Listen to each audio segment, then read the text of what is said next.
नमस्ते भाइयों, मेरे भाई ये आपके टॉप 5 ग्रामर रूल के ये आपके पार्ट जो है आपके पार्ट 4 है, जो कि भाई इससे पहले आपने पार्ट 1, पार्ट 2, पार्ट 3 सभी बच्चों ने भाई जितने भी बच्चों ने देखा उन सबों ने बोला भाई बहुत यूजफुल है। तो इवन ऑफलाइन के बच्चे भी बहुत सारी चीज़ों को उससे नोट डाउन किए हैं और उन्होंने दिखाया भी। तो भाई उन सबों को बहुत बहुत धन्यवाद मेरे भाई, क्योंकि आज भले आपको ये चीज़ पता नहीं चल रहा हो कि ये ग्रामेटिकल रूल होते क्या है, बट आप 9th में हो, 10th में हो, 11th में, 12th में कॉमन सब्जेक्ट है ये मेरे भाई। एक कॉमन कहते हैं ना कि मतलब फिक्स चीजें हैं आपके भाई पेपरों में आने ही आने होते हैं। तो इस चीज को दिल दिमाग में अच्छे से बिठा लो और जितने भी रूल्स प्रीवियस में करवाएं वो सारे कर लो। अगर नहीं किए तो इसके डिस्क्रिप्शन में लिंक डलवा दूंगा, आप वहां से कर लेना और भाई बढ़िया तरीके से सिर्फ पी जाओ घोल के, आपके हर जगह यूज होगा, चाहे आप किसी में भी चले जाओ। यहाँ पे कहते हैं ना, यहाँ पे एक टैगलाइन बताते हैं मैंने, सीबीएसई से लेके एसएससी और जाके लास्ट में क्या हो जाता है यहाँ पे यूपीएससी। तो भाई ये अपना टैगलाइन होता है, मतलब होता है ना थोड़ा सा गवर्नमेंट जॉब के एक्सपीरियंस ज्यादा हो गए तो मुझे ये सारी चीजें टर्म पता चल गया। ऐसी मतलब स्टाफ सिलेक्शन कमीशन, यूपीएससी में यूनियन पब्लिक सर्विस कमीशन होता है। तो मेरे भाई ये सारे हर जगह यूज होता है, आप छोटे से लेके बड़े बच्चे तक हो, खास करके समझ रहे हो। और खास करके 11th में आपके बहुत ज्यादा यूज होते हैं ये सारे, 10th और 11th में, क्योंकि वहां पे ग्रामर गैप फिलिंग लोग ज्यादा आते हैं। तो वो पॉइंट को याद रखना। चलो भाई हम आपको बिना देरी से यहाँ पे इस चीज को बताते हैं, क्योंकि अभी थोड़ा सा ऑफलाइन का ज्यादा वो चल रहा है, मतलब कि टाइम शिफ्टिंग नहीं हो पा रही है इसकी वजह से। ठीक है भाई, और प्लीज यार ये चीज ध्यान रखो, ध्यान सुनो मैं क्या बताना चाहता हूं यहाँ पे कि ये एक जो अगला पॉइंट है रूल नंबर 10 है आपके सामने। क्या है रूल नंबर 10 जो कि आपको दिल दिमाग में बिठा लेना है।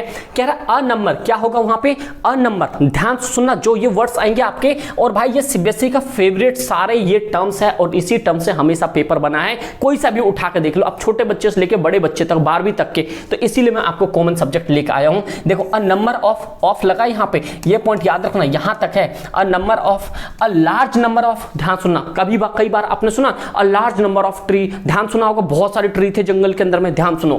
फिर कह रहे हैं यहाँ पे अ ग्रेट नंबर ऑफ, हमेशा याद रखो नंबर के साथ में ऑफ लगा हुआ है आगे। कह रहा है इनका यूज जो है ना मेरे भाई प्लूरल काउंटेबल नाउन के साथ होता है। क्या बोला मैंने, प्लूरल काउंटेबल नाउन ऐसे हैं जिनको हम काउंट कर सकते। जंगल में लार्ज नंबर ऑफ ट्री है, बहुत बड़े बड़े ट्री है, हम उसको काउंट कर सकते। वो बहुत सारे ट्री हो गए, प्लूरल हो गए, काउंटेबल है मतलब हम उसे गिन सकते हैं। तो इस होता वो प्लूरल काउंटेबल नाउन होता है, और उसके साथ हमेशा कैसा यूज किया जाता है, प्लूरल वर्ब यूज किया जाता है। तो ये भी पॉइंट आप समझ लो। जब भी अ नंबर, जैसे आपने पार्ट 3 वाले में देखा क्या था, वहां पे सपोज था, इफ था, वर्ड था, इफ, और यहाँ पे सपोज दैट, थ्रू के, वुड के, उन सब के साथ क्या यूज हो रहा था, उनके साथ हमेशा कमेंट करके बताओ क्या यूज हुआ था। अगर आपने देखा है वो एक अकेला रामबाण था, वो पार्ट 3 का भाई रामबाण था मेरे भाई। ठीक है, उनके साथ क्या होता है, ये प्लूरल वर्ब का यूज होता है, और इसको भाई कभी भूलना नहीं, ये आपके हमेशा पेपरों में काम आएंगे। तो इस पॉइंट को बहुत अच्छे से समझा के चल रहा हूं, क्योंकि इनके साथ a number, large number, a great number, of लग जाए आगे तो उनके साथ प्लूरल वर्ब होगा, क्योंकि वो कैसा काउंट किया जाता है, प्लूरल काउंटेबल नाउन की जैसे ट्रीट किया जाता है। इसीलिए आपके सामने एक एग्जांपल है, जैसे एग्जांपल है आपके सामने ये कि अ नंबर ऑफ, क्या बोला यहाँ पे, अ नंबर ऑफ स्टूडेंट्स। क्या बोला, आपके बहुत सारे नंबर ऑफ स्टूडेंट। भाई देखो मैं जो अपने रिलेटेड एग्जांपल सब वही एग्जांपल सेट कर रहा हूँ मेरे भाई। ये भाई मेरे खुद के पर्टिकुलर नोट्स थे, ठीक है भाई, जो मैंने अपने गवर्नमेंट जॉब के प्रिपरेशन में पढ़ी थी, और वही सारी चीजें मैंने ऑफलाइन में बच्चों को करवा रखे हैं, और भाई हमेशा यूजफुल है। इवन कॉलेज वालों को भी इंग्लिश में काम आ पाए हैं भाई। ठीक है, तो ये भी अ लार्ज नंबर ऑफ स्टूडेंट है, तो ये स्टूडेंट एस लग गया यहाँ पे। तो ये क्या हो गया आपके सामने, ये प्लूरल सब्जेक्ट हो गया आपके सामने। तो इसके साथ हमेशा क्या लगेगा, वर्ड लगेगा। तो ये पॉइंट याद रखो, a number of student were present, मतलब यहां पे नंबर ऑफ स्टूडेंट प्रेजेंट थे। पॉइंट समझ आ गया, यहां पे ये प्रेजेंट है। तो अ नंबर ऑफ स्टूडेंट्स हमेशा वर्ड लगता है, प्लूरल वर्ब लगता है, ये सारे टर्म्स के साथ। इंग्लिश में ये थोड़े एक्सेप्शनल केसेस होते हैं, ये सारे टर्म्स होते हैं, इनके साथ आपको भाई बहुत शिद्दत से पढ़नी होती है। ये नॉर्मल रीडिंग नहीं होता, ये सारे वर्ड्स को बहुत अच्छे से समझना होता है, जो आपके सामने यहां पे दिख गया वर्ड है। तो अगला पॉइंट, लेकिन एक पॉइंट और याद रखना, यहां पे क्या बताया मैंने आपके, वर है। क्या बताया यहाँ पे, वर। तो ये भी पॉइंट याद रखना, उन सबों के साथ हमेशा क्या है, प्लूरल काउंटेबल के यूज किया जा रहा है। लेकिन याद रखना यहाँ पे कह रहा है द नंबर ऑफ का प्रयोग एक निश्चित और फिक्स संख्या के साथ होता है, तो उसके साथ सिंगुलर वर्ब का यूज होता है। कहने का मतलब क्या बोला कि आपके पास फिक्स कर दिया, जैसे मैंने बोला अ large number of student were present, मतलब कि मुझे नहीं पता कितने बच्चे यहाँ पे, पूरी भीड़ पड़ी है, सपोज पूरी पब्लिक है, आप सब मिलने आ गए, अ large number of student were present, ये समझ आ गया। लेकिन मैंने उसके अंदर में क्या कह दिया, अ लार्ज नंबर ऑफ स्टूडेंट, क्या बोला, अ large number of student, the number ये बोल दिया, या large number of student is 50, जितने भी वहां पे नंबर्स ऑफ स्टूडेंट थे वो सारे कितने थे, 50 थे।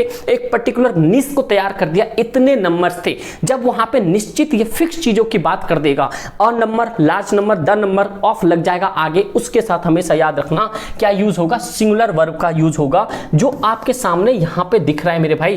क्या है यहां पे, द नंबर ऑफ, क्या था, द नंबर ऑफ बॉयज, यहां पे पुलर आ गया यहां पे, तो यहां पे इज लगता है, यहां क्या था, सिंगुलर वर्ब का यूज होता है, क्योंकि ये लास्ट में क्या है, फिक्स चीज है, 50 बोल दिया गया है। समझे, पहले वाले में a large number of trees था, a large number of student present verb था, क्यों, क्योंकि वहां पे हमें नहीं पता कितने सारे हैं, काउंटेबल है बट फिक्स नहीं है, कितने सारे गिन सकते हैं बट फिक्स नहीं है, लेकिन यहां पे बता दिया आपके पास 50 है, इसलिए ये सिंगुलर वर्ड में यूज होता है। तो ये पॉइंट समझे नहीं समझे आप, तो ये सारा टर्म्स आपको समझ आ गया, ये भाई बहुत इंपॉर्टेंट है, प्लीज आप नोट करते जाना, और आपके भाई हमेशा आएंगे, हमेशा। ये पॉइंट समझ गया, अगर इतनी कोई भी डाउट परेशानी हो ना, अगर आपको ना समझ आए आप लोग कमेंट करना भाई, ठीक है, इतने पॉइंट समझ गए। उसके बाद हम देखेंगे रूल नंबर 11, जो कि बहुत ज्यादा मोस्ट इंपॉर्टेंट है।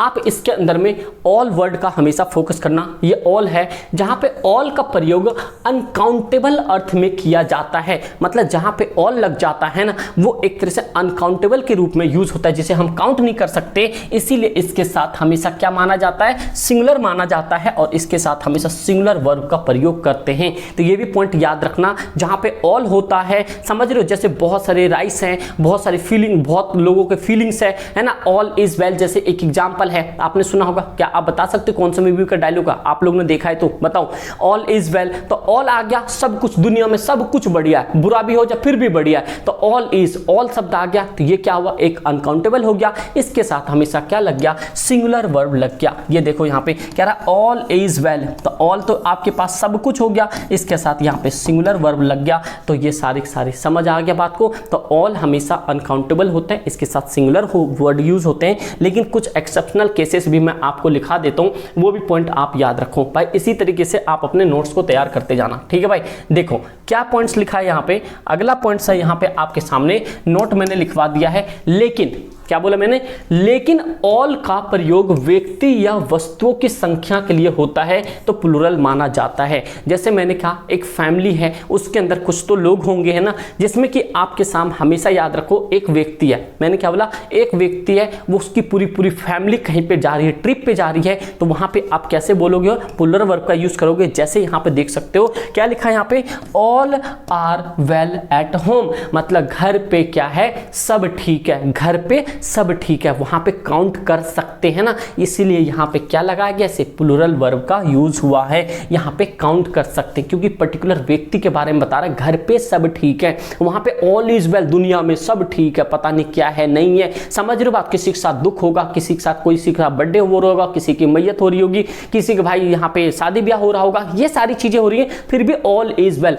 बट यहाँ पे क्या है, एक आपके पर्टिकुलर व्यक्ति की बात कर रहा है, मतलब फिक्स पॉइंट की बात कर रहा है, तो यहाँ पे आपके प्लूरल वर्ब होंगे। ये सारे पॉइंट्स आप ना दिल दिमाग में बिठा लो, अगर ना समझ आया हो एक बार दोबारा देखो, फोकस के साथ देखो, आप 110% कर जाओगे और आपके एग्जाम में बहुत बेहतर नंबर आएंगे, इतनी गारंटी है मेरे भाई। अगर आप लोगों को अच्छा लग रहा हो क्लास, लाइक जरूर करना और सब्सक्राइब कर लेना, अगर नए हो तो अपने दोस्त यारों में प्लीज एक दोस्त को जरूर शेयर करना, जिससे कि उसकी भी हेल्प हो पाए और आपको जीवन में हमेशा उसकी ब्लेसिंग्स आती रहे, क्योंकि ये ऐसे वर्ड्स हैं जो आपके हमेशा जीवन में काम आएंगे, किसी भी बच्चे के लिए, समझ रहे हो। तो बस इतना उम्मीद करता हूँ आप लोग इसलिए कि इतनी सारी चीजें कर लोगे। क्लास 9th 10th के लिए आपको पर्टिकुलर इसी चैनल पे वीडियोस मिलेंगी, और क्लास 11 12 का सेपरेट चैनल है, जो कि आपको होता है ह्यूमैनिटीज वाले चैनल पे होगा, एचएसपी ह्यूमैनिटीज की, उस पे जाके आप किसी भी दोस्त यार को बता सकते हो। अगर आप 10th से 11th हो गए तो आप वहां पे जाके फ्री ऑफ कॉस्ट में आप सारी चीज़ों को एक्सेस कर सकते हो। ठीक दोस्त, thank you so much and love you all. बस इसी तरीके से अपना मेहनत